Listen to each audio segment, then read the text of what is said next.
Hello everyone, welcome to my YouTube channel. आज हम लोग क्लास 10 का साइंस स्टार्ट करेंगे, जिसमें से जो बायोलॉजी का जो फर्स्ट चैप्टर है हम उसको स्टार्ट करेंगे। जो बायोलॉजी का फर्स्ट चैप्टर का नाम है जैव प्रक्रम। हम उसको आज पढ़ेंगे, है ना। उसका जो पार्ट नंबर 1 है, आज हम पोषण पढ़ेंगे, पोषण के प्रकार पढ़ेंगे, है ना। पोषक तत्व क्या होती है उसको पढ़ेंगे, है ना। प्रकाश संश्लेषण क्या होता है उसको पढ़ेंगे, है ना। जो प्लांट होती है यानी जो पौधा होती है ना, वो खाना अपना कैसे बनाता है, इसको हम प्रकाश संश्लेषण भी बोलते हैं। तो इन सभी को हम पूरा डिटेल में आज हम पढ़ेंगे, है ना, क्या होती है। तो चलिए, चैनल को आप लोग सब्सक्राइब कर लीजिएगा, है ना, और लाइक भी कर दीजिएगा। तो आगे बढ़ते हैं, है ना, चालू करते हैं। जो अगर सबसे पहले इस चैप्टर को हम चालू करें, है ना, तो इसके नाम पर सबसे पहले चलिए कि नाम क्या है चैप्टर का नाम, जैव प्रक्रम। जैव प्रक्रम, है ना। इस चैप्टर का नाम क्या है, जैव प्रक्रम। इसका मतलब क्या समझते हैं आप लोग, शब्द से क्या समझ पाते हैं। जैव प्रक्रम, दैट मीन्स जैव का मतलब क्या होता है, जो भी जीवित चीज़ होता है ना। प्रक्रम का मतलब जो जीवित चीज़ों में, है ना, यानी जो भी अगर इंग्लिश में बोला जाए तो लिविंग थिंग में, है ना। जो प्रक्रम मतलब जो प्रोसेस चलता है, यानी डेली लाइफ में जो भी उसका क्रियाएं होती है ना, एक जीवित चीज़ों में, है ना, लिविंग थिंग में जो भी प्रक्रियाएं उसके अंदर होती है ना, जैसे कि सांस लेना, सांस छोड़ना, है ना, डाइजेशन यानी कि क्या पाचन, है ना, श्वसन, है ना, और वहन जो होती है, ब्लड का सर्कुलेशन, है ना, एक जगह से दूसरे जगह जो जाता है, जो ये सब जो प्रक्रियाएं होती है ना, ये सब जो बॉडी के अंदर जो प्रक्रिया होती है, इसी प्रक्रिया टोटल जो होती है बॉडी के अंदर सारी प्रक्रियाएं, है ना, इसी को बोलते हैं जैव प्रक्रम। इन सभी क्रियाओं को आपस में अगर मिला दिया जाए तो हम इसको एक नाम देते हैं जैव प्रक्रम। यानी जीवित चीज़ों यानी जैव में, है ना, जितने भी सारे टाइप के प्रक्रम यानी क्रियाएँ होती है ना, उसको बोलते हैं जैव प्रक्रम। तो इसमें आप लोग को अंदाज़ा लग गया होगा कि हम इसमें क्या क्या पढ़ने वाले हैं, है ना।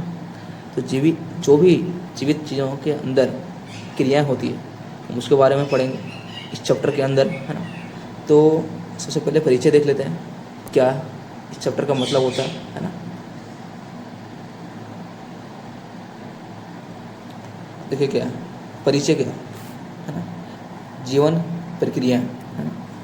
जीवन प्रक्रियाएं होती क्या है ना, वे बुनियादी क्रियाएं, है ना, जो जीवित जीव अपने जीवन को इस पृथ्वी पर बनाए रखने के लिए करते हैं। इनमें से पोषण, श्वसन, परिवहन, उत्सर्जन शामिल है ना। इसका मतलब ये हुआ, इस जो भी हम अभी पढ़े हैं, है ना, जो भी हम डिफिनेशन इसका पढ़े हैं, है ना, परिभाषा भी जो पढ़े हैं इसका मतलब सिंपल सी भाषा में ये है कि हम इस धरती पे, इस पृथ्वी पे जीवित चीज़, है ना, अपना जीवन बनाए रखने के लिए, है ना, अपना जीवन बनाए रखने के लिए जो भी क्रियाएं करती है ना, हम उसी को बोलते हैं जैव प्रक्रम बोलते हैं ना। तो जीवन प्रक्रियाएं बोलते हैं, है ना। अब हम लोग इनमें से क्या क्या क्रियाएं करते हैं जीवित रहने के लिए पृथ्वी पे। सबसे पहले पोषण करते हैं, है ना। अगर हम लोग पोषण नहीं करेंगे तो क्या हम लोग जीवित रह पाएंगे, पॉसिबल तो नहीं है ना। पोषण करते हैं, श्वसन करते हैं, श्वसन का मतलब सांस लेना, सांस छोड़ना, ये भी ज़रूरी है ना। परिवहन करते हैं, परिवहन का मतलब जो हम लोग सांस लेते हैं, है ना, तो हम लोग सांस में क्या लेते हैं, ऑक्सीजन लेते हैं, छोड़ते क्या है, कार्बन डाइऑक्साइड। तो सांस हम लोग नाक के थ्रू से लेते हैं और जाता है किस में, फेफड़ा में जाता है। और फेफड़ा में जब हम लोग सांस लिए ऑक्सीजन, तो फेफड़ा से पूरा बॉडी में जो ऑक्सीजन फैलता किसके थ्रू से है ना, किसके कारण से फैलता है, ब्लड एक जगह से दूसरे जगह ले जाता है ना, ऑक्सीजन को, न्यूट्रिएंट्स को, है ना, यानी पोषण को। तो जो ले जाता ब्लड, यानी ब्लड का मूव होना पूरा बॉडी में, है ना, किसमें, धमनी में, है ना, और नसों में। तो ये जो इसी को बोलते हैं परिवहन। एक होता है उत्सर्जन।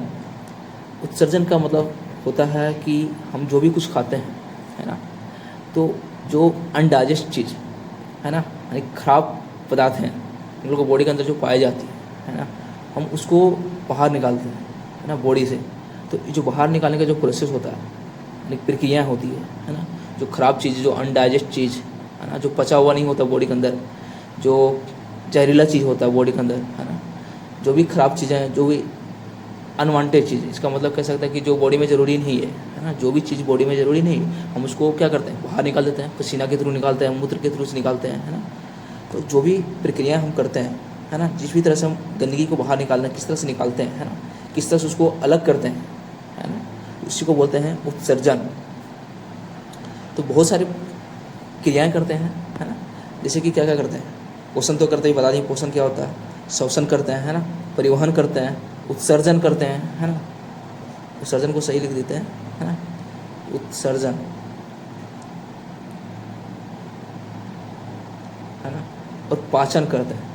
पाचन का मतलब जब हम लोग कुछ खाते हैं, खाना खाते हैं, तो जो डाइजेस्ट होता है यानी पचता है, जो किस तरह से पचता है बॉडी में, यानी खाना खाने के, और उसको यूटिलाइज कैसे करता है, यानी कि उसको यूज कैसे करते हैं, जो भी हम कुछ खाते हैं है ना, फिर पचता कैसे, ये जो प्रोसेस होता है किस किस तरह से पचता है, कहाँ किस किस अंग से होते हुए पचता है ना, कहाँ पे क्या होता है, किस अंग में क्या होती है ना, खाना खाते हैं तो किस किस अंग से होते हुए बॉडी से बाहर निकालते हैं हम लोग है ना, किस तरह निकालते हैं, कौन सा उसमें प्रक्रियाएँ होती है, कौन सा उसमें क्रियाएँ होती है ना, उसके बारे में जो भी कुछ पढ़ेंगे सब किस में पढ़ेंगे, पाचन में पढ़ेंगे है ना। तो चालू करते हैं है ना। इसमें देखिए एनसीईआरटी में लिखा गया है ना, तो आप लोग इसको पढ़ लीजिएगा है ना, एनसीईआरटी को पढ़िएगा। मेन चीज़ जो भी हम कुछ आपको बताएं है ना, सेम वही चीज़ में लिखा गया है, इसी को देख लीजिए एक बार, इसको पढ़ देते हैं एनसीईआरटी को, ठीक है, ज़्यादा नहीं समय लगेगा। हम जैव, जैव का मतलब होता है सजीव है ना, जो भी जीवित चीज़ हम उसको बोलते हैं जैव, तो सजीव है ना, अथवा अजैव यानी निर्जीव में कैसे अंतर स्पष्ट करते हैं, यानी कि जीवित चीज़ों में है ना और अजीवित चीज़ों में हम अंतर कैसे स्पष्ट करते हैं। जीवित चीज़ों में क्या होता है, कह सकते हैं तो श्वसन होता है, पाचन होता है ना, परिवहन होता है, उत्सर्जन होता है ना, पोषण होता है, और शरीर बढ़ता है ना, उसका हाइट बढ़ता है ना, लंबाई बढ़ता है, यानी ग्रो करता है, लिविंग थिंग यानी जीवित चीज़ है ना, सजीव कह सकते हैं। तो ये सब प्रक्रियाएँ किसके अंदर होती है, सजीव के अंदर होती है, यानी जैव के अंदर होती है, और वही प्रक्रियाएँ जो जैव के अंदर हो रही है वो निर्जीव के अंदर नहीं होती, जिसको हम अजैव बोलते हैं। तो दोनों मंत्र में तो यही अंतर है।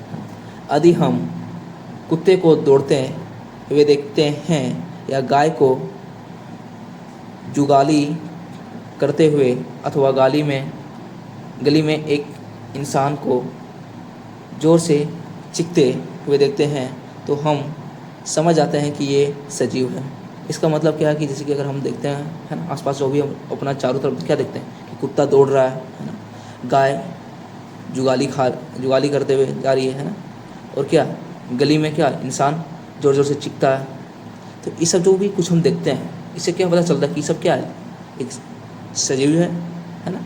यदि कुत्ता, गाय, इंसान सो रहे हैं तो क्या तब भी हम ये सोचेंगे कि ये सजीव है, लेकिन हम यह कैसे जानेंगे, हम उन्हें सांस लेते देखते हैं और जान लेते हैं कि वे सजीव हैं। यानी कि जो भी कुछ कुत्ता, गाय, इंसान है ना, सजीव है या नहीं है हम कैसे जानते हैं, वो सांस लेता है ना, तब पता करते हैं कि वो जीवित है या सजीव है या नहीं है, निर्जीव है ना। अगर सांस ले रहा होगा तो क्या बोलते हैं, सजीव है, अगर सांस नहीं ले रहा तो निर्जीव है ना। पौधों के बारे में हम कैसे जानेंगे कि वे सजीव हैं, है ना। अब तो हम यहाँ पे जानवर के बारे में देख लिए है ना, जो भी कह सकते हैं तो जानवर जो भी सजीव है या नहीं उसके बारे में, बट जो पौधा होता है वो सजीव है या नहीं है हम कैसे पता है ना। हम में से कुछ कहेंगे कि वे हरे दिखते हैं है ना, लेकिन उन पौधों के बारे में क्या कहेंगे जिनकी पत्तियाँ हरी ना होकर अन्य रंग की होती है, वे समय के साथ साथ वृद्धि करते हैं अतः हम कह सकते हैं कि वे सजीव हैं। यानी कि अगर हम किसी को पूछें कि पौधा सजीव है या निर्जीव है तो सबसे पहले वो क्या बोलेगा कि उसका पत्ता हरा है ना, देखेगा तो क्या बोलेगा उसकी पत्तियाँ क्या होती है, हरी होती है, इसलिए सजीव है। बट हकीकत में, असलियत में पत्तियों के कारण से सजीव नहीं है ना, पत्तियां का रंग हरा होना ये निर्धारित नहीं करता है कि वो सजीव है या निर्जीव है। किसी भी चीज़ जो पौधा होता है, पौधा में जो निर्धारित करते हैं कि सजीव है या निर्जीव, किस पर निर्धारित होता है? जो होता है निर्धारण कि सांस ले रहा है, कहता है वृद्धि करता है या नहीं करता है ना। जो पौधा होती है वो हाइट को अपना क्या करता है, बढ़ाता है ना। पहले छोटा होता है, धीरे धीरे क्या होता है, बढ़ता है। तो इसके कारण से पता क्या चलता है कि जो पौधा होती है क्या सजीव है ना। अतः हम कह सकते हैं कि वे सजीव हैं। दूसरे शब्दों में हम सजीव का सामान्य प्रमाण के तौर पर कुछ गतियों पर विचार करते हुए हैं। ये गतियाँ वृद्धि संबंधित हो सकती है, अन्य हो सकती है ना। लेकिन पौधा भी सजीव है जिसमें वृद्धि परिलक्षित नहीं होती है ना। कुछ इसमें अलग नहीं दिया गया, जो भी हम आपको कुछ बताया सारा चीज़ इसमें ही दिया गया, ठीक है। जब प्रकरण को देख लेते हैं, इसमें डिफिनेशन दिया गया है, यानी परिभाषा दिया गया है। जीवों के अनुरक्षण कार्य निरंतर होना चाहिए या उस समय भी चलता रहता है जब वे कोई विशेष कार्य नहीं करते हैं। जब हम सो रहे हो अथवा कक्षा में बैठे हो उस समय भी या अनुरक्षण का काम चलता रहना चाहिए। वे सभी प्रक्रम जो सम्मिलित रूप से अनुरक्षण का कार्य करते हैं जीव प्रक्रम कहलाते हैं। यानी इसका मतलब सिंपल सी भाषा में जो हमको डिफिनेशन अभी बताया था ना, परिभाषा कि जीवित चीज़ है ना अपनी जीवन जीने के लिए जो भी क्रियाएं करती है ना, धरती पे जीवन जीने के लिए जो भी क्रियाएं करती है, चाहे आप सो रहे हो, सोते समय भी आपका क्या होता है, खाना पचता है ना, सांस लेते हैं। तो जीवित रहने के लिए जो भी आप हमेशा क्रियाएं करते रहते हैं, हम उसी को क्या बोलते हैं, जीव प्रक्रम बोलते हैं, है ना। तो एनसीईआरटी को पढ़ लीजिएगा आप लोग, है ना। आगे देखते हैं, आगे दिया गया पोषण। पोषण क्या होता है ना। पोषण,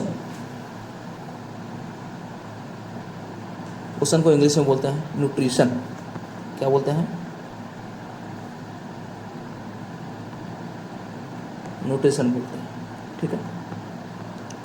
तो जो पोषण है वो क्या है, जब हम आप लोग पढ़ेंगे 3-4 में, है ना, कि फूड में, है ना, जो फूड कंपोनेंट यानी जो भोजन पदार्थ होती है ना, उसमें पोषक तत्वों अलग अलग तरह का होता है। कार्बोहाइड्रेट होता है, वसा होता है, प्रोटीन होता है, खनिज होता है, विटामिन होता है और क्या होता है, पानी होता है। ये सब पोषक तत्व पाया जाता है किसमें, भोजन में पाया जाता है ना, अलग अलग पोषक तत्व। तो हम लोग को सभी पोषक तत्वों की क्या होती है, ज़रूरत होती है ना। तो सभी जब हम सभी टाइप का पोषक तत्व यानी सभी अलग अलग पोषक तत्व जब हम लोग लेते हैं तो उसको क्यों खाते हैं, उसको यूटिलाइज करने के लिए खाते हैं, है ना, उसको यूज करने के लिए खाते हैं, है ना, उसका उपयोग करते हैं। हम जब पोषक तत्व खाते हैं और उसका जब हम यूज करता नहीं, उसको यूटिलाइज करते हैं यानी कि उसको हम प्रयोग यानी कहते हैं उपयोग करते हैं, तो ये जो प्रोसेस होता है यानी पोषक तत्व को खाना, है ना, और उसको उपयोग करना, है ना, उसी को क्या बोलते हैं, पोषण बोलते हैं, ठीक है। इसी की क्या लिखा है, पहले पोषक तत्व क्या होता है पहले देख लीजिए, है ना।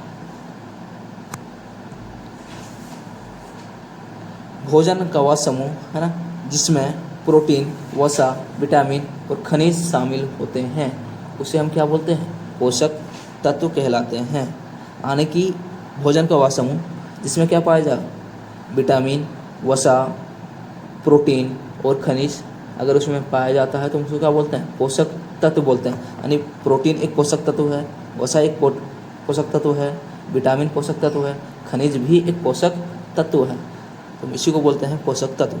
जब पोषक तत्व को जब हम लोग खाते हैं, है ना, और इसका उपयोग करते हैं, है ना, तो इसको हम बोलते हैं, इस प्रोसेस को पोषण बोलते हैं।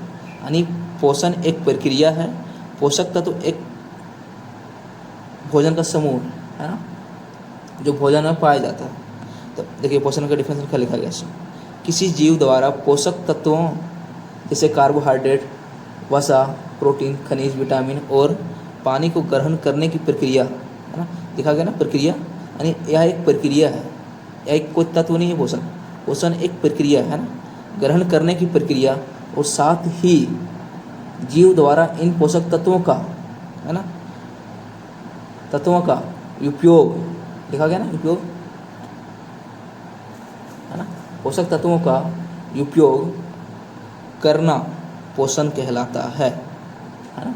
यानी जब हम किसी भी पोषक तत्व को जब हम ग्रहण करते हैं यानी लेते हैं यानी खाते हैं, है ना, खाने की जो प्रक्रिया होती है ना, ग्रहण करने की प्रक्रिया, और साथ ही, है ना, जीवन द्वारा यानी जीव द्वारा, है ना, इन पोषक तत्वों को क्या करता है, उपयोग करना क्या कहलाता है, पोषण कहलाता है ना। कोई अलग चीज़ नहीं था, कोई हार्ड नहीं था, है ना।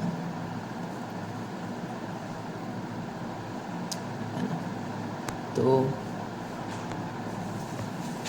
आगे बढ़ते हैं। पोषण में भी यहाँ पे एनसीईआरटी डाल दिए हैं ना, एनसीईआरटी पढ़ लीजिएगा।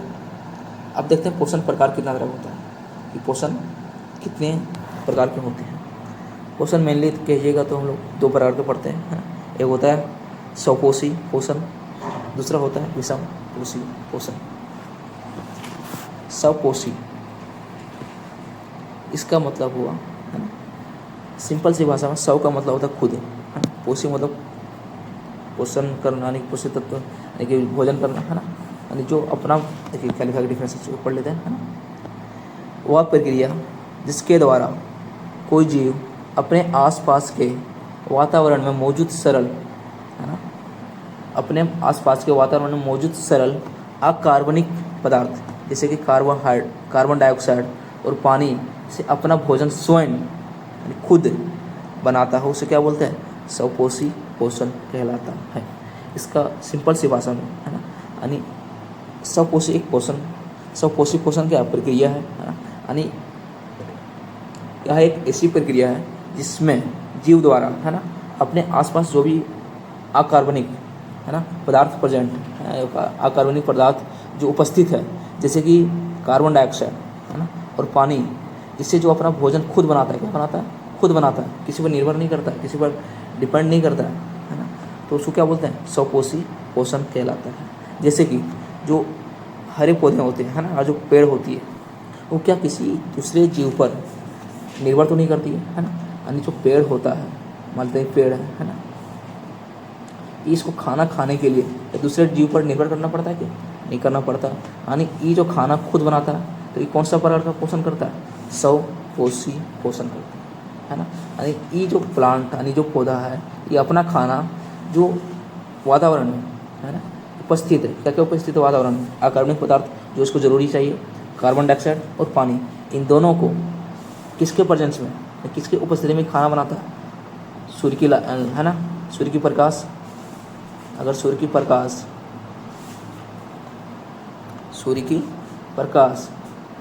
और किसके उपस्थिति में बनाता है खाना, ही क्लोरोफिल की उपस्थिति में क्या करता है, अपना खाना खुद बनाता है। इसलिए जो पौधा है, सभी प्रकार के पौधे है ना, वो कौन सा पोषण करते हैं, स्वपोषी पोषण करता है। एक एनिमल भी है जो स्वपोषी पोषण करता है ना, यानी कि वो अपना खाना, एनिमल मतलब जानवर, है ना, वो अपना खाना खुद बनाता है, उसका नाम है युगलिना। उसका नाम क्या है, युगलिना, यानी युगलिना भी अपना खाना खुद बनाता है, और वो कौन सा प्रक्रिया से बनाता है मालूम है, सब कहते हैं, एक है युगलिना,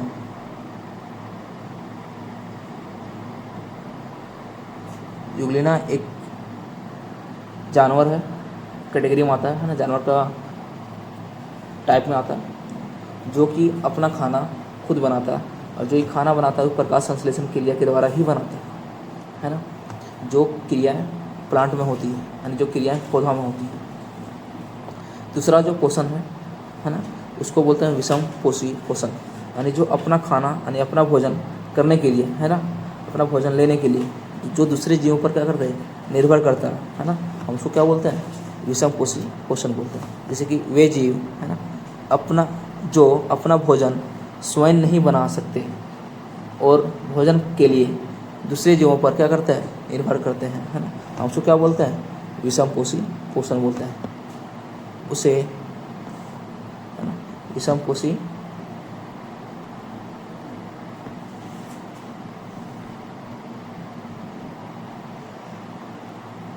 पोषण कहते हैं।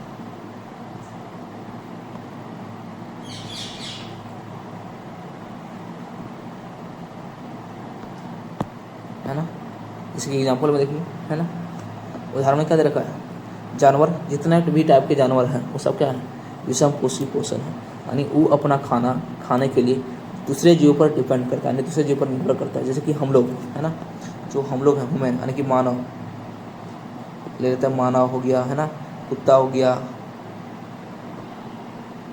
बिल्ली हो गया, ये सब जो जानवर है ना, हम लोग भी जानवर कैटेगरी के अंदर ही आते हैं, है ना। अगर आगे आप लोग जब पढ़िएगा बायोलॉजी तो पता चलेगा कि हम लोग भी एक टाइप का एनिमल कैटेगरी के अंदर ही आते हैं, ह्यूमन में, यानी मानव में, है ना। तो ये सब जो जानवर है ना, ये सब जो खाना खाता है, ये सब जो खाना बनाता है, सब क्या खुद खाना अपना यानी खाने के लिए, है ना, किसी दूसरे जीव को मार के नहीं खाता, ऐसा हो सकता है? नहीं है। यानी कि जो हम लोग खाना खाते हैं, क्या खाते हैं, पौधा खाते हैं, है ना, चावल पौधा इनडायरेक्टली खाते हैं, खाते क्या है हम, चावल खाते हैं, नहीं हम लोग क्या खाते हैं, चावल, नहीं हम लोग चावल खाते हैं, है ना, रोटी खाते हैं, है ना, दाल खाते हैं। तो जो भी कुछ हम खाते हैं, है ना, जो भी कुछ हम खाते हैं, तो ये सब चीज़ें कहाँ से आती है, पौधा से तो ही आती है ना। अगर कोई बकरा बकरी खाता होगा, है ना, तो बकरा भी क्या दूसरा जीव है ना।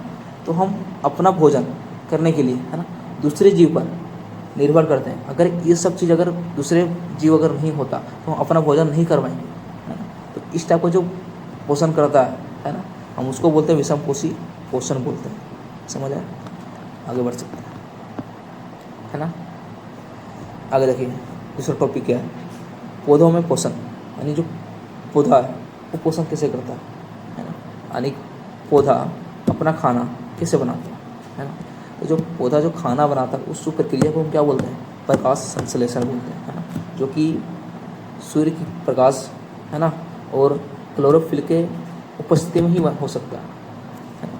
हम लोग के अंदर प्रकाश संश्लेषण नहीं होता, प्रकाश संश्लेषण केवल किसके अंदर होता है, पौधा के अंदर होता है। केवल एक एनिमल, एक जानवर के अंदर होता है जिसका नाम है युगलिना, उसके अंदर ही केवल क्या होता है, प्रकाश संश्लेषण होता है। बाकी सारे पौधों में ही प्रकाश संश्लेषण होता है ना, प्रकाश संश्लेषण। देखिए क्या लिखा गया उसमें, वह प्रक्रिया जिसके द्वारा हरे पौधे, कौन पौधे, हरे पौधे कार्बन डाइऑक्साइड और पानी, है ना, जैसे अकार्बनिक पदार्थ को सूर्य के प्रकाश और क्लोरोफिल की उपस्थिति में भोजन में बदलते हैं, है ना। उससे जो प्रक्रिया होता है उसको क्या बोलते हैं, प्रकाश संश्लेषण कहलाती है। इस प्रक्रिया के दौरान ऑक्सीजन गैस निकलती है। सिंपल सी भाषा में, जब भी कोई पौधा, है ना, हरे पौधा, है ना, कौन सा पौधा, हरे पौधा, कार्बन डाइऑक्साइड और पानी, है ना, कार्बन डाइऑक्साइड और पानी किसके प्रेजेंस में, किसकी उपस्थिति में, क्लोरोफिल और सूर्य के प्रकाश के उपस्थिति में जब अपना खाना क्या बनाता है, ग्लूकोज बनाता है ना, और क्या निकालता है, ऑक्सीजन निकालता है, और CH2O मतलब वाटर भी निकालता है ना। तो इस प्रक्रिया को क्या बोलते हैं, प्रकाश संश्लेषण बोलते हैं। यानी सिंपल सी भाषा में अगर समझा जाए, है ना, अगर आसान भाषा में अगर समझाएं तो जो प्लांट होता है, यानी जो पौधा होता है, वो जो खाना बनाता है, अगर हम सिंपल भाषा में समझें तो प्लांट के पास इनिशियली होता क्या, शुरुआत में होता है क्या, उसके पास कार्बन डाइऑक्साइड क्या करता है, सांस लेता है ना, श्वसन करता है, उससे क्या आता है, कार्बन डाइऑक्साइड आता है ना। और उसके पास क्या होता है, ज़मीन में पानी होता है, जो कि जाइलम के थ्रू से, जाइलम के द्वारा, आगे पढ़ाएंगे आपको, जाइलम एक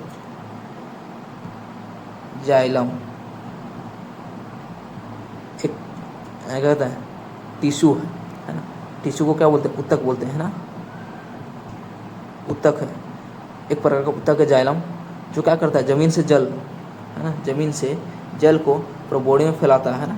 तो खाना कहाँ पे बनता है, लिप में तो बनता है, जो खाना बनता है वो कहाँ पे बनता है, पौधा के पत्ता में बनता है। तो पौधा के पत्ता में क्या पाया जाता है, क्लोरोफिल पाया जाता है, क्लोरोप्लास्ट होता है ना, क्लोरोप्लास्ट के अंदर क्लोरोफिल होता है ना, एक स्टोमेटा भी होता है, इंग्लिश हिंदी से लिख देते हैं,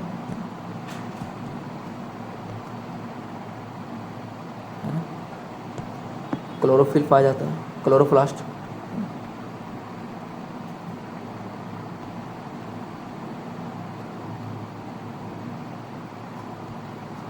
और इसके अंदर क्या पाया जाता है, क्लोरोफिल होता है, जिसके कारण से पत्ता क्या होती है, हरे रंग की होती है ना, क्लोरो।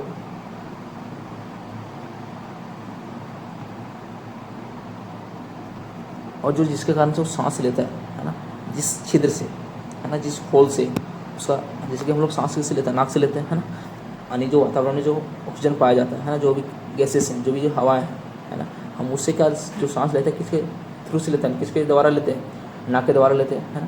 तो जो पत्तियाँ होती है, यानी जो पौधे होती है, वो जो सांस लेती है, पत्ते की एक उसके अंदर छिद्र पाया जाता है, हम उसको बोलते हैं स्टोमेटा, है ना। उसके द्वारा वो अपनी सांस लेती है, यानी उसके द्वारा ही वो अपना कार्बन डाइऑक्साइड को सांस लेता है और सांस छोड़ता है, छोड़ता है क्या, ऑक्सीजन छोड़ता है। तो स्टोमेटा, इसको रंध्र भी बोलते हैं, हिंदी में क्या बोलते हैं, रंध्र, है ना।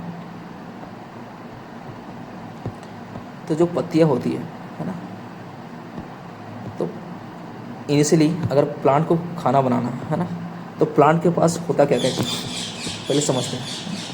प्लांट के पास CO2 सांस लिया, है ना, और पानी ज़मीन से नीचे लिया, है ना। जब सांस लिया, है ना, कार्बन डाइऑक्साइड और वाटर कहाँ से लिया, ज़मीन से आया, ठीक है। प्लांट के पास यानी पौधा के पास इतना ही है, इसी से इसको क्या करना है, खाना बनाना है। तो इसको खाना बनाने के लिए दो और चीज़ें चाहिए, क्या चाहिए, क्लोरोप्लास्ट, है ना, इसको क्लोरोफिल बोल सकते हैं, है ना। क्या चाहिए, क्लोरोप्लास्ट। खाना किस पर बनेगा, क्लोरोप्लास्ट पर बनेगा, किस पर बनेगा, क्लोरोप्लास्ट पर बनेगा, है ना। और क्या चाहिए इसके लिए, खाना बनाने के लिए सूर्य प्रकाश चाहिए, सूर्य की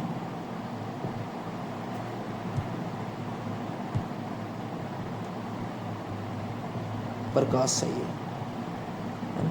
जब इन दो चीज़ों मिलेगी इनको, है ना, जब इन दो चीज़ें CO2 और H2O इन सब जब मिलेगी तो क्या बनेगा खाना, इसका ग्लूकोज बनेगा। क्या बनेगा, C6H12O6, जिसको हम ग्लूकोज भी बोलते हैं, है ना।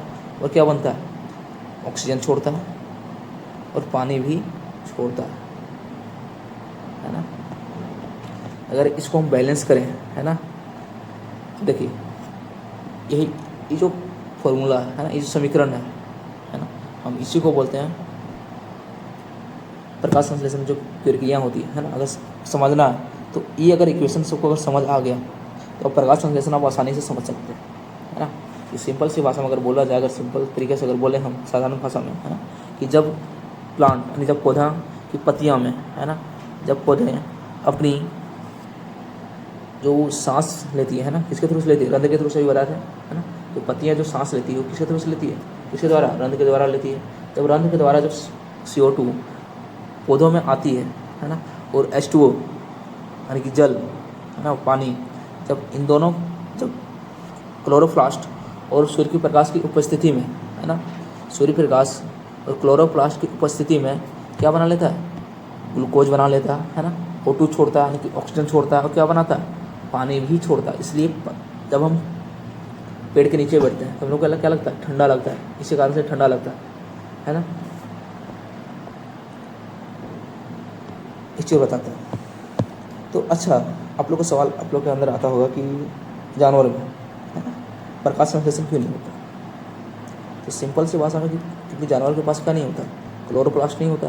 जानवर के पास सब चीज़ है, CO2 भी है, H2O भी है ना, बट लेकिन क्लोरोप्लास्ट जानवर के पास नहीं पाया जाता। अगर जानवर के पास ऐसा होता, है ना, काल्पनिक बता रहे हैं कि अगर होता क्लोरोप्लास्ट जानवर के पास, है ना, तो वो भी शायद प्रकाश संश्लेषण कर सकता था, है ना, कर सकते थे।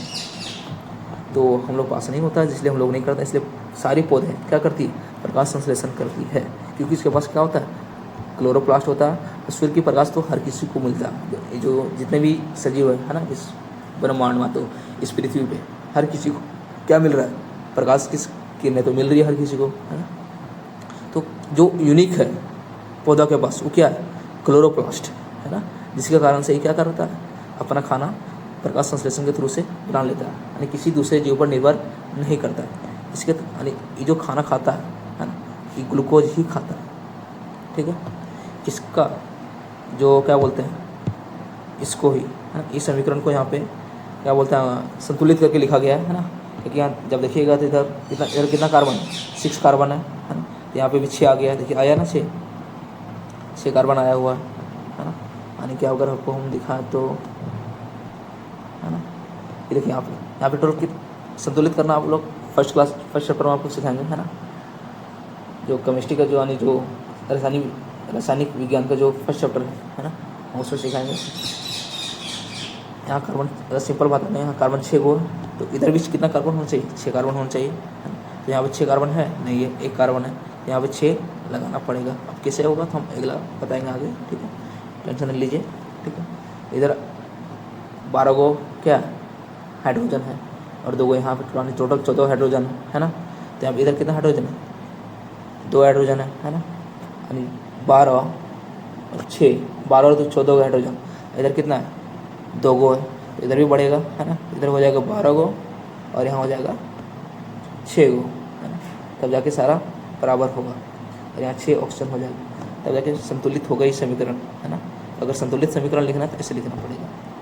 मेन चीज़ तो यही होता है, जो भी आपको जो भी दिखा है, ये ग्रीन कलर का जो पेन से लिखा गया है वो आपका मेन है। संतुलित करना वो आप लोग सीख जाइएगा, है ना। यही होता है प्रकाश संश्लेषण, है ना, जो पौधों में जो भोजन बनता है। आगे देखिए क्या लिखा गया इसमें। अब यहाँ पे प्रकाश संश्लेषण के लिए जो आवश्यक परिस्थितियाँ होती है, यानी क्या क्या कंडीशन, क्या क्या परिस्थितियाँ होगा तभी जाके क्या होगा, प्रकाश संश्लेषण होगा। यानी मेन चीज़ क्या चाहिए प्रकाश संश्लेषण करने के लिए।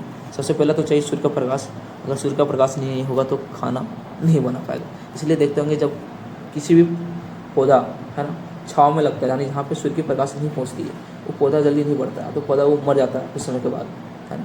क्योंकि उसको क्या होगा, सूर्य की प्रकाश नहीं मिल पा रहा है, इसलिए खाना वो नहीं बना पा रहा है, इसी कारण से वो जल्दी मर जाता है। इंडोर प्लांट की बात हम नहीं कर रहे हैं ना, जो घर के अंदर प्लांट होती है उसको छोड़ के, उसमें अलग टाइप का पाया जाता है। दूसरा है क्लोरोफिल, है ना। क्लोरोफिल भी चाहिए। अगर क्लोरोफिल नहीं होगा तो वो खाना नहीं बना पाएगा, क्योंकि जो खाना बनता है वो क्लोरोप्लास्ट के ऊपर ही बनता है ना। तो क्लोरोप्लास्ट में ही क्लोरोफिल पाया जाता है। जिस क्लोरोफिल एक रंग है जो पत्तियां को रंग देती है ना, हरा रंग क्लोरोफिल।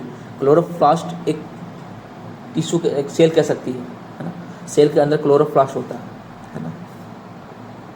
दूसरा है कार्बन डाइऑक्साइड, है ना, CO2 चाहिए। CO2 के बिना तो ग्लूकोज बनेगा नहीं, है ना। पानी भी चाहिए, है ना। तो इन सारी 4 चीज़ें अगर एक भी कमी हुआ तो वो अपना प्रकाश संश्लेषण नहीं कर सकता पौधा। यानी सारे चीज़ों क्या आवश्यकता है ना। प्रकाश संश्लेषण होता कैसे, यानी किन किन चरणों में, यानी सबसे पहले क्या होता है, फिर सेकंड में क्या होता है, फिर थर्ड में क्या होता है, किन चरणों के द्वारा प्रकाश संश्लेषण क्रियाएँ खत्म होती है और स्टार्ट होती है। सबसे पहले क्या होता है, क्लोरोफिल के द्वारा प्रकाश ऊर्जा को क्या अवशोषित किया जाता है। यानी जो पत्तियाँ होती हैं, खाना आप लोग सोचेंगे खाना पत्ता में ही क्यों बनता है। प्लांट का तो यानी पौधा का तो कोई और भाग भी है ना, तना है, जड़ है ना, उसका जो ब्रांचेज यानी उसको क्या बोलते हैं, जो भी कुछ बोलते हैं ना हिंदी में, वो सब है। तो उस समय क्यों नहीं खाना बनता, ना बने कारण है क्योंकि उसमें क्लोरोफिल नहीं पाया जाता, नहीं क्लोरोप्लास्ट नहीं पाया जाता। क्लोरोप्लास्ट करता क्या है, जो सूर्य की प्रकाश होती है उसको अवशोषित करता है, यानी इसको अपने तरफ खींच के उसको स्टोर करके रखता है ना, जहाँ पे खाना बनती है। यानी कि क्लोरोफिल क्या करता है, प्रकाश संश्लेषण ऊर्जा को क्या करता है, शोषण करता है ना। पहला स्टेप है ना, सबसे पहला काम। दूसरा काम क्या, प्रकाश ऊर्जा को रासायनिक ऊर्जा में रूपांतरण करता है। यानी जो प्रकाश ऊर्जा है उसको रासायनिक ऊर्जा में क्या करता है, बदलता है, और पानी के अणुओं को हाइड्रोजन और ऑक्सीजन में क्या करता है, तोड़ता है। यानी कि प्रकाश संश्लेषण, जब प्रकाश पहला स्टेप हुआ तो क्लोरोफिल प्रकाश ऊर्जा को अवशोषण करना। दूसरा स्टेप क्या हुआ, जो प्रकाश ऊर्जा जो हम लोग पास आया है ना, पत्ता के पास जो आया उसको रासायनिक ऊर्जा में बदलना, रूपांतरण करना। रूपांतरण मतलब बदलना। और पानी में जो 2 चीज़ पाया जाता है, हाइड्रोजन ऑक्सीजन, उन दोनों को क्या करना, तोड़ना। क्या करना, तोड़ना मतलब विभाजन करना ही होता है ना। तीसरा स्टेप, कार्बन डाइऑक्साइड को हाइड्रोजन द्वारा कार्बोहाइड्रेट बनाने के लिए अपचयन करना। अपचयन एक प्रक्रिया है ना, क्रिया है, रासायनिक क्रिया है। जब फर्स्ट चैप्टर हम लोग पढ़ाएंगे, है ना। कार्बन डाइऑक्साइड का हाइड्रोजन द्वारा क्या बनाता है, कार्बोहाइड्रेट बनाता है। कार्बोहाइड्रेट का जिसका नाम ग्लूकोज, है ना। कार्बोहाइड्रेट ग्लूकोज भी हो सकता है, स्टार्च भी कार्बोहाइड्रेट है ना। सुक्रोज भी एक कार्बोहाइड्रेट है। तो कार्बोहाइड्रेट हम उसको बोलते हैं, इसके पास कार्बन होता है, क्या होता है, हाइड्रोजन होता है, उसको बोलते हैं कार्बोहाइड्रेट्स। तो ग्लूकोज के पास कार्बन भी होता है ना। ग्लूकोज का फॉर्मूला क्या है, C6 रासायनिक C6H12O6, ये क्या है, ग्लूकोज का रासायनिक फॉर्मूला, केमिकल फॉर्मूला। आगे देखिए, प्रकाश संश्लेषण की क्रिया के लिए 2 कच्चे माल की आवश्यकता होती है। यानी जो प्रकाश संश्लेषण होती है उसके लिए जो इम्पोर्टेंट जो आवश्यकता है, जो 2 कच्चा चीज़ है ना जो मिलता है, क्या क्या चाहिए, है ना। बनाने के लिए यानी मेन चीज़ क्या चाहिए, यानी प्रकाश संश्लेषण करने के लिए सबसे पहले चाहिए क्या, कार्बन डाइऑक्साइड, और क्या चाहिए, पानी चाहिए, है ना। इन दोनों के कारण, इन दोनों की उपस्थिति में ही, इन दोनों जब होगा तब क्या बनेगा, प्रकाश संश्लेषण क्रिया होगी, है ना। हरे पौधे जो स्टोमेटा होता है उसके माध्यम से क्या करता है, कार्बन डाइऑक्साइड को सांस के थ्रू से लेता है ना। यानी हरे पौधे में जो स्टोमेटा पाया जाता है, जो रंध्र पाया जाता है, उसके माध्यम से हवा से क्या लेता है, कार्बोहाइड्रेट यानी कार्बन डाइऑक्साइड लेता है ना। वहाँ से आपका प्लांट में कार्बन डाइऑक्साइड आ जाएगा। पानी जो है प्रकाश संश्लेषण के लिए आवश्यक पानी जड़ों के द्वारा मिट्टी में अवशोषित किया गया पानी क्या करता है, लेता है ना।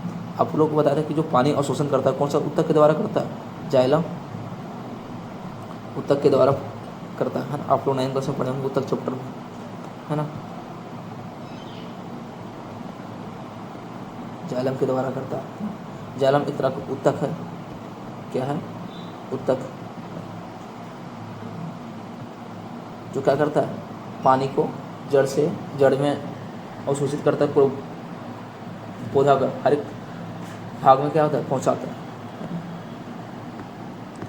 आगे देखते हैं, है ना। रंध्र क्या होती है, रंध्र को हम इंग्लिश में स्टोमेटा भी बोलते हैं। रंध्र कुछ नहीं, जो पत्ती आप लोग देखे होंगे, है ना, उसमें छोटा छोटा छिद्र पाया जाता है, उसी को क्या बोलते हैं, रंध्र बोलते हैं, है ना। पत्तियों की सतह मतलब उसको सरफेस पे, है ना। यानी अगर ई पत्ती है ना, उस पर छोटे छोटे क्या होता है, छिद्र पाया जाता है ना। हम इसी को क्या बोलते हैं, रंध्र बोलते हैं, है ना। कुछ दूसरा चीज़ नहीं है। गैसों के आदान प्रदान के लिए जिम्मेदार होता है, यानी जो रंध्र होता है वो क्या करता है, यानी गैसों जो होता है आदान प्रदान मतलब आना जाना, यानी स्टोमेटा के द्वारा, जो रंध्र के द्वारा वो लेता क्या, यानी आदान क्या होता है, ऑक्सीजन, और प्रदान क्या होता है, जो रंध्र के द्वारा जो लेता है वो क्या लेता है, कार्बन डाइऑक्साइड लेता है, और छोड़ता क्या है, ऑक्सीजन छोड़ता है। तो जो आदान प्रदान जो होता है गैसों का, है ना, किसके थ्रू से होता है, किसके द्वारा होता है, रंध्र के द्वारा होता है ना।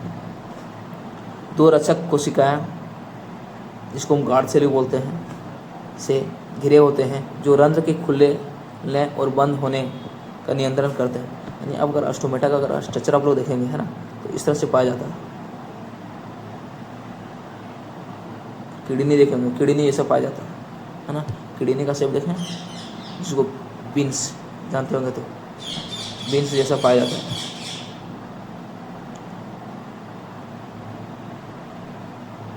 इस तरह से पाया जाता है। इसको ये किसका स्ट्रक्चर मालूम, स्टोमेटा का, यानी कि रंध्र का। रंध्र का जो यानी जो संरचनाएं होती है इसी तरह होती है। ये इसको बोलते हैं गार्ड सेल, है ना। देखिए लिखा गया ना, रक्षक कोशिका यानी गार्ड सेल, गार्ड, इसको हम बोलते हैं कोशिका, रक्षक कोशिका।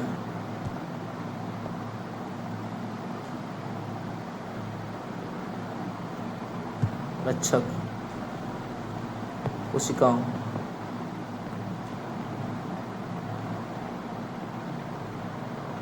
समझ आया। तो ये जो खुलता है, यानी ये दोनों जब खुलता है तो क्या होता है, सांस लेता है और क्या और छोड़ता है, ऑक्सीजन छोड़ता है, फिर बंद हो जाता है। यानी अगर खुलना और बंद होना, इसी कारण से क्या सांस वो लेता है, छोड़ता है ना। और जो पानी का जो रिलीज होता है, जो पानी निकलता है ना, वो भी इसी के थ्रू से निकलता है, इसी के द्वारा निकलता है ना। तो एनसीईआरटी को पढ़ लीजिएगा, चैप्टर देखिए डायग्राम दिया हुआ है ना। सब पोषण क्या होता है ना, देखिए दिया हुआ है यहाँ पे है ना, इसको देख लीजिए है ना। आप देखते हैं अब हम देखते हैं कि प्रकाश संश्लेषण प्रक्रम में वास्तव में क्या होता है ना, हकीकत में होता क्या है। इस प्रक्रम के दौरान निम्नलिखित घटनाएं होती है ना। पहला घटना क्या होती है, क्लोरोफिल के द्वारा प्रकाश ऊर्जा क्या करता है, शोषण करता है, अभी बताया था आप लोग को है ना। दूसरा क्या होता है, प्रकाश ऊर्जा को रासायनिक ऊर्जा, जो प्रकाश ऊर्जा को क्या करता है, रासायनिक ऊर्जा में रूपांतरित करता है। और जल के अणुओं को क्या करता है, हाइड्रोजन और ऑक्सीजन में अपघटन करना, अपघटन मतलब विभाजन करना है ना। तीसरा क्या होती है घटना है, कार्बन डाइऑक्साइड को कार्बोहाइड्रेट में अपचयन करना है ना। तो आप लोग इसको पढ़ लीजिएगा है ना। एक यहाँ पे क्रियाकलाप दिया हुआ है जिसमें दिखाया गया कि जो CO2 है ना कितना ज़्यादा ज़रूरी है इसके लिए है ना। क्लोरोफिल देखिए छापा गया यहाँ पर रंध्र का, ये देखिए खुला हुआ है ना, ये बंद हो जाता है ना। ये खुला हुआ रंध्र है, क्या है, बंद रंध्र है ना। द्वार कोशिका यानी जो वहाँ पे दो पाया जाता है ना। रंध्र के छिद्र, ये जो छिद्र इसी के थ्रू से क्या होता है, ऑक्सीजन यानी गैसों का आदान प्रदान होता है ना। ये हरित लवक है जिसके कारण से हरा हरा दिखता है पूरा पत्ता है ना, इसी को बोलते हैं क्लोरोफिल बोलते हैं है ना। हरित लवक को बेल जार एक्सपेरिमेंट है ना, आप लोग इसको पढ़िएगा है ना। थैंक यू है ना यहाँ तक देखने के लिए है ना। नेक्स्ट चैप्टर में, नेक्स्ट क्लास में हम लोग है ना जंतुओं में पोषण पढ़ेंगे है ना। थैंक यू, फिर मिलते हैं नेक्स्ट क्लास में। चैनल को सब्सक्राइब कर लीजिए और लाइक कर दीजिए।